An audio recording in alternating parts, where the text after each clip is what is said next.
สบายดีเนาะมื้อนี้เราจะมาใช้บัตร ATM ของธนาคารการค้าลาวต่างประเทศเพื่อกดในตู้ ATM ของธนาคาร JDB เนาะจะเป็นแนวใดก่อนอื่นเราก็ป้อนบัตร ATM เข้าในช่องนี้เนาะแล้ว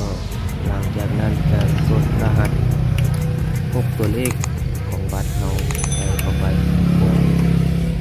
หลังจากนั้นเราก็เลือกกดถอนเงินสดในปุ่ม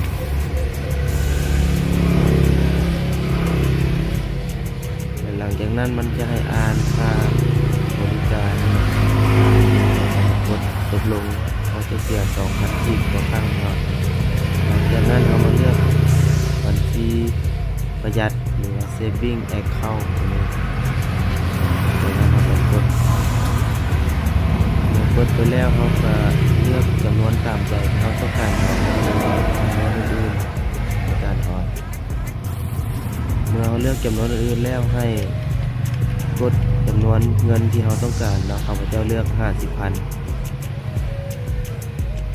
จากนั้นก็กดตกลงหลังจากนั้นรอท่าประมาณ30 วิเนาะระบบจะทำการคิดไล่หรือว่าทำการถอนเงินถือว่าได้แล้วเนาะเงินก็จะออกมาตามที่เขากำหนดเนาะ 50,000 ที่เขาต้องการกดออกมาและจะเสียค่าบริการดังนั้นทางเขาไม่ต้องการจะกดยกเลิกถ้าว่าต้องการก็กดตกลงต่อ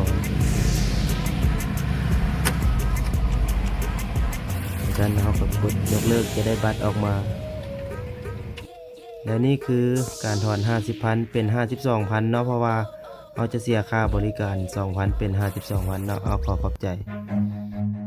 Run.